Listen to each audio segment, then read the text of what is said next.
The tension in the room is thick enough to cut with a knife. Asya stands by the window, staring out into the courtyard, her shoulders tense as Pars paces near the bed, his jaw tight. "She slept here last night, Pars," Asya says, her voice trembling with a mix of anger and hurt. "Under our roof, how much longer is this going to go on? Is she moving in next? Is that the plan?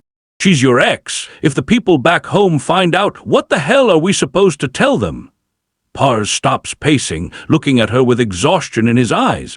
"What do you want me to do, Asya?" "You run this house, Pars," she fires back, stepping closer. "Your word is law here, yet when she walked through that door, you didn't even open your mouth. You just let her stay." Pars's expression hardens. He steps right into her space, his eyes burning with frustration. "You think my silence means I'm enjoying this? You honestly think I want to see Ghoul's face in this house every single day? Do you think I still have feelings for her? Is that what you believe? Do you think I'm still in love with her?" Asya looks up at him, her voice barely a whisper. "Are you?" "I didn't stay quiet because I love her, Asya," Pars says, his voice softening but remaining intense. "I stayed quiet because every time I react, every time I raise my voice, people assume I'm still obsessed with her. You are my wife.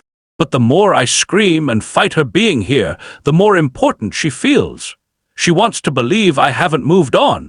I won't give her that satisfaction."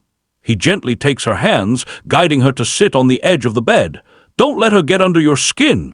If she wants to wander around this house like a ghost, let her. The less we care, the less power she has. But you should know, I talked to Selma. She insists Ghoul is staying. I wanted you to hear it from me first." Meanwhile, outside on the chilly morning streets, Asim wraps his coat tightly around himself, trying to walk away. Saniyai hurries after him, desperately trying to hand him his jacket.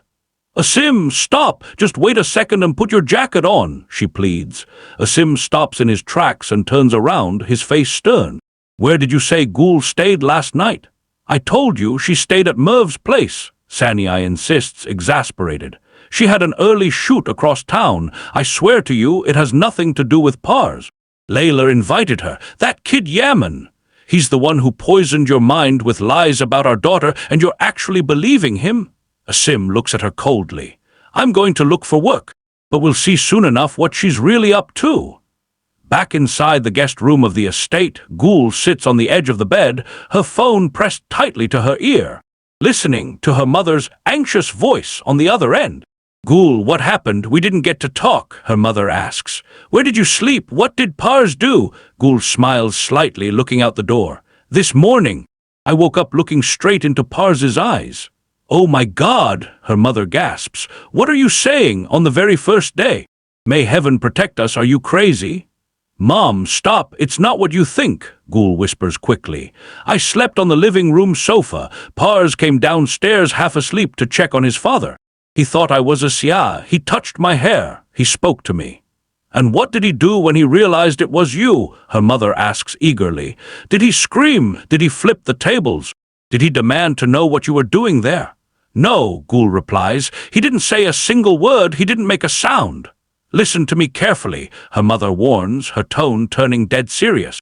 "Watch your back around Asya. She looks quiet, but she has Karaka blood in her. They don't lose fights." Ghoul spots a shadow moving in the hallway. "Someone's coming." "I have to go," she whispers, quickly hanging up. She steps out into the hallway and spots Pars walking by. Noticing a small smudge on his shoulder, she reaches out instinctively. "Pars, you have a stain on your shirt. Let me get that for you." Pars immediately steps back, brushing her hand away with a cold glare. "Don't worry about me, Ghoul. Worry about the house. And don't forget your paperwork. I want your insurance filed immediately." "Is that really necessary?" she asks, hurt. "If you trip and fall in this house, I want to make sure you can't sue us," Pars says flatly. "I would never do something like that to you, Pars." Pars looks her dead in the eye, his voice dripping with ice. "That is exactly the kind of person you are, Ghoul." Later that afternoon, in the quiet gravity of Sultan's study, Sultan Hanım sits behind a heavy mahogany desk. Yaman stands across from her, his posture rigid, holding his breath. "I'm listening," Sultan says, her eyes piercing through him. "What exactly is going on between you and my granddaughter?" Sultan Hanım, please, Yaman says, trying to keep his voice steady. Leyla is incredibly precious to me. I would never do anything to compromise her.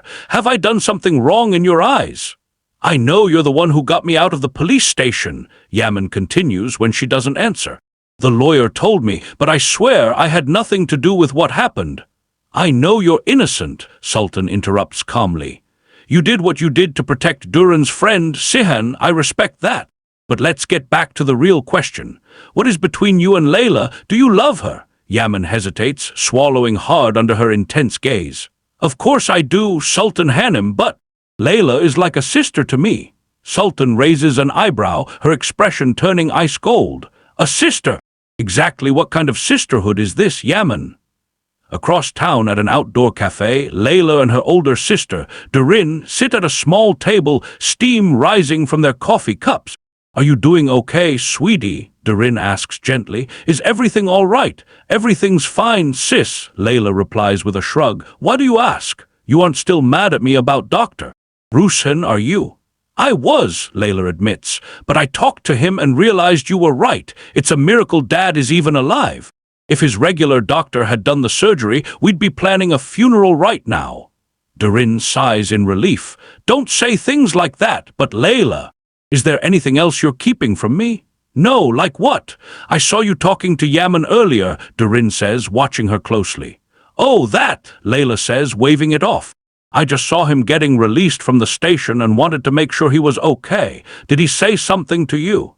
No, Durin says. What would he say? Nothing. It's just, whenever Yaman is around, I feel completely safe. I told him that. Durin's expression turns grave. Leyla, you aren't in some kind of trouble, are you? No, sis, I promise. Okay. Because you can tell me anything, Durin says, reaching across the table to squeeze her hand. Now tell me, how are things at the main house? It's a total mess, Leyla says, lowering her voice. Ghoul ended up staying the night because she claimed she couldn't finish her chores. Durin frowns. What? Why on earth would she stay there? At this rate, it's only a matter of time before Asya and Pars pack their bags and leave, Leyla says. Don't say that, Leyla. I don't care, sis, Leyla says defiantly. Mom is right about this and I'm standing by her. Anyway, let me go grab us some fresh coffee. Want some? Sure, I'll have another, Durin smiles. Great, let's have a nice sister-to-sister chat. I'll be right back. As Leyla gets up and walks toward the counter, Durin's smile fades. She stares into her cup, knowing that the fragile piece holding their family together is about to shatter.